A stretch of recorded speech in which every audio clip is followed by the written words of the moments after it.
నన్ను చాలామంది ఒక విషయం గురించి అడుగుతుంటారు, బ్రదర్ సిరాజ్ గారు మీరు చాలా విషయాలు గుర్తుపెట్టుకుంటారు, ప్రసంగం చేసేటప్పుడు కొన్ని వందల రిఫరెన్సెస్ చెప్తుంటారు, ఇది మీకు ఎలా సాధ్యమని చాలామంది నన్ను అడుగుతూ ఉంటారు. అయితే మెమొరీ టెక్నిక్కి సంబంధించి ఇప్పుడు కొన్ని విషయాలు చెప్పే ప్రయత్నం చేస్తాను, జాగ్రత్తగా వినండి. ఈ వీడియో మీకు చాలా ఉపయోగపడుతుంది, స్కిప్ చేయకుండా చివరి వరకు చూడండి. మనం చదివిన ప్రతి విషయం కూడా మనకు గుర్తుంటే ఎంతో బాగుంటుందని మనం అందరం కూడా అనుకుంటూ ఉంటాం. కానీ మనం ఎంత చదివినా చాలా ఇన్ఫర్మేషన్ మర్చిపోతూ ఉంటాం. ఎక్కువ ఇన్ఫర్మేషన్ని గుర్తుండేలా మన బ్రెయిన్ని మనం ట్రైన్ చేసుకోవచ్చని మీకు తెలుసా? మనం చదివిన ప్రతిదీ మనకు గుర్తుండాలంటే మనం కొన్ని టెక్నిక్స్ని ఉపయోగించాలి.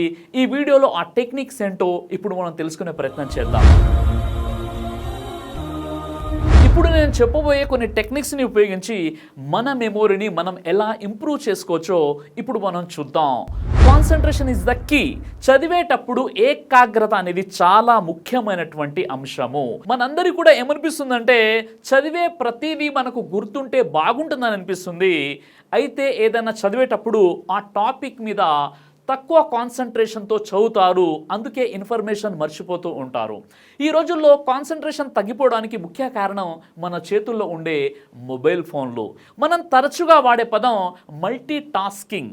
మన కాన్సంట్రేషన్ పెరగాలంటే ముందు మల్టీ టాస్కింగ్ని ఆపివేయాలి. న్యూరో సైన్స్ ఎక్స్పర్ట్స్ ప్రకారం మల్టీ టాస్కింగ్ చేయడం వల్ల మనం పనిచేసే స్పీడ్ 50% పడిపోతుందని, మరియు మనం తప్పులు చేసే అవకాశాలు 50% పెరుగుతాయని చెప్తున్నారు. ఉదాహరణకి మనం ఫోన్లో మాట్లాడుతూ డ్రైవింగ్ చేస్తున్నప్పుడు మనం బ్రేక్ వేసే టైం మామూలు కన్నా 0.5 సెకండ్స్ నెమ్మదిగా వేస్తాం. కాబట్టి మనం ఒకే పని మీద కాన్సంట్రేషన్ చేయాలి. అలా కాకుండా మల్టీ టాస్కింగ్ అనే టార్గెట్ పెట్టుకున్నట్లయితే కొన్ని సందర్భాల్లో అనర్థాలు కూడా జరుగుతాయి. ఇక అయితే మనం చదువుతున్నప్పుడు పిక్ రూల్ బాగా ఉపయోగపడుతుంది. ఏంటి ఈ పిక్ రూల్?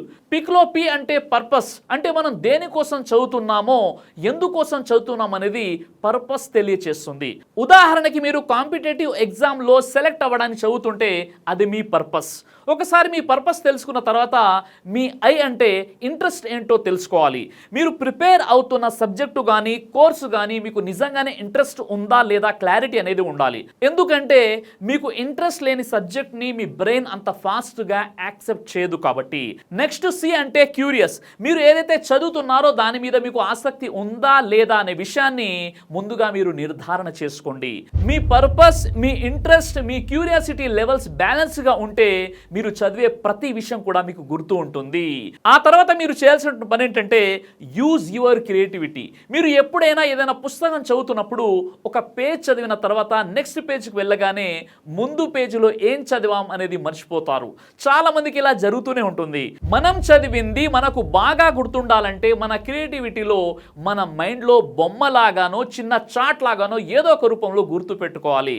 కొన్ని మనకి కష్టంగా ఉన్న పదాలకు మనకు నచ్చిన విధంగా క్రియేటివ్గా గుర్తుంచుకోవడానికి ప్రయత్నం చేయాలి. ఉదాహరణకి ఆస్ట్రేలియా క్యాపిటల్ ఏంటి అని ఎవరైనా అడిగితే క్యాన్ బెర్రా అని చెప్తారు. కొంతమందికి క్యాన్ బెర్రా అనేది కష్టంగా అనిపిస్తుంది.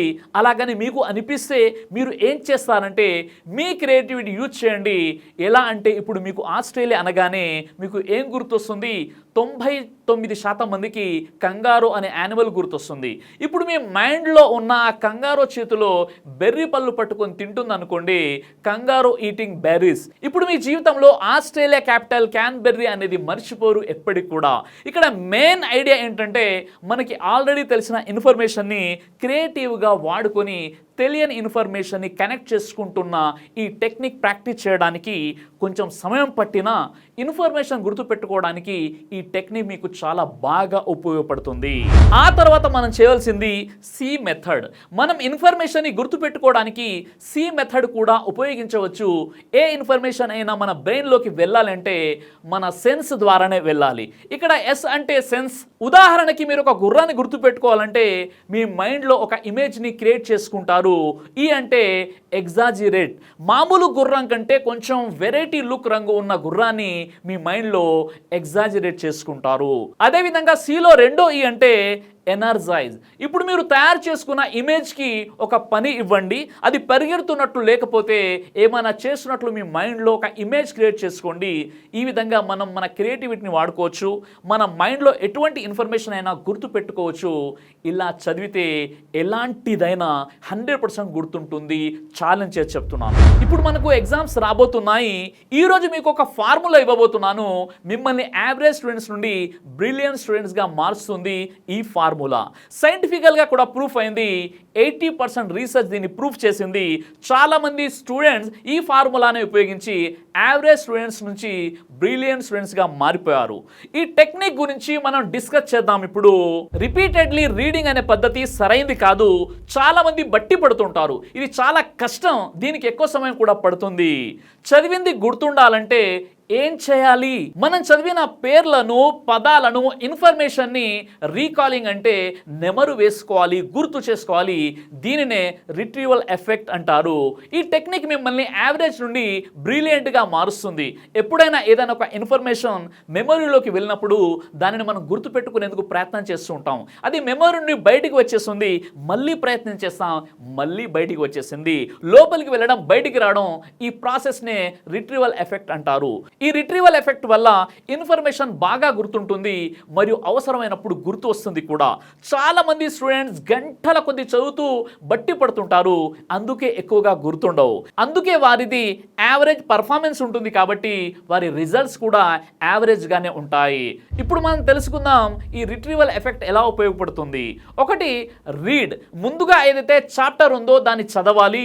2, క్విజ్. వీలైనంత వరకు మీరు చదివిన దాని మీద క్వశ్చన్ తయారు చేసుకోండి, అంటే క్విజ్ పెట్టుకోండి. మీరు చదివిన టాపిక్ మీద క్వశ్చన్ తయారు చేసుకుని సమాధానాలు మీకు మీరు ఇచ్చుకునేటటువంటి ప్రయత్నం చేసుకోండి. కొన్ని గుర్తుకొస్తాయి, కొన్ని మర్చిపోతారు. మళ్ళీ ఆ చాప్టర్ చదవండి, ఆ క్వశ్చన్కి సమాధానం వెతికే ప్రయత్నం చేస్తూ ఉండండి. ఒకే చాప్టర్ని మాటి మాటి చదివి రీరీడింగ్ ప్రాసెస్ని పూర్తిగా మానేసి ఇప్పుడు మీరు క్యూబీఎస్, క్విజ్ బేస్డ్ స్టడీ అనే పద్ధతిని ఉపయోగించండి. మీకు ఇన్ఫర్మేషన్ బాగా గుర్తుంటుంది. ఈ పద్ధతి వల్ల మీ బ్రెయిన్ని రిట్రీవల్ చేసే ప్రయత్నం చేస్తున్నారు. దీనివల్ల ఇన్ఫర్మేషన్ బాగా స్టోర్ అవుతుంది. అవసరమైనప్పుడు సరైన సమాధానం గుర్తొస్తుంది కూడా. ఇప్పుడు మీరు చేస్తున్నది ఏంటంటే ఇన్ఫర్మేషన్ని బట్టి పట్టడం కాదు, రిట్రీవల్ చేసే ప్రయత్నం చేస్తున్నారన్నమాట. ఎవరైతే ఈ రిట్రీవల్ ఎఫెక్ట్ ని పాటిస్తారో వారు సులభంగా ఎలాంటి ఇన్ఫర్మేషన్ అయినా గుర్తు పెట్టుకోవచ్చు. ఈ చిన్న టెక్నిక్ ని ఉపయోగించి మీరు యావరేజ్ స్టూడెంట్ నుండి బ్రిలియంట్ స్టూడెంట్ గా ఎదుగుతారని నేను ఆశిస్తున్నాను. సమాజంలోని అందరికీ ఉపయోగపడే వీడియోస్ కోసం మా ఛానల్ని సబ్స్క్రైబ్ చేయండి, మా వీడియోస్ని ఇతరులకు షేర్ చేయండి. జై హింద్. దైవ ప్రవక్త ముహమ్మద్ సల్లల్లాహు అలైహి వసల్లం వారు తెలియజేశారు, కడుపుకు సంబంధించినటువంటి అన్ని రకాల వ్యాధులకు అద్భుతమైనటువంటి ఔషధం తల్బీనా. ఇది దైవ ప్రవక్త వారి సున్నత్. మంచి ఆహారం, ఇమ్యూనిటీ బూస్టర్, ఇందులో షిఫా ఉంది. ఇది మంచి ఔషధంగా కూడా పనిచేస్తుంది. కాబట్టి పిల్లలు అయినా పెద్దలు అయినా ఎవరైనా దీనిని ఉపయోగించవచ్చు. అలాగే ఖురాన్లో దైవం తెలియజేశాడు, తేనెలో మీకు స్వస్థత ఉంది అని. కాబట్టి స్వచ్ఛమైనటువంటి ఫారెస్ట్ హనీ కోసం మీరు సంప్రదించండి. అలాగే పురుషుల కోసం ప్రత్యేకంగా తయారు చేయబడినటువంటి షాహీ హల్వా, ఇది లైంగిక సమస్యలను దూరం చేసి శృంగార సామర్థ్యాన్ని పెంచుతుంది. మీ దాంపత్య జీవితంలో మంచి అనుభూతినిస్తుంది. ఇందులో ఎలాంటి సైడ్ ఎఫెక్ట్స్ లేవు. ఇది కంప్లీట్గా హెర్బల్ ప్రొడక్ట్స్తో తయారు చేయబడినటువంటిది. కాబట్టి స్క్రీన్ పై కనిపిస్తున్నటువంటి ఈ నెంబర్స్కి కాల్ చేసి మీరు ఇప్పుడే ఈ ప్రొడక్ట్స్ని ఆర్డర్ చేసుకోవచ్చు. కొరియర్ ఫెసిలిటీ కూడా ఉంది. ఆలస్యం ఎందుకు, వెంటనే ఆర్డర్ చేయండి.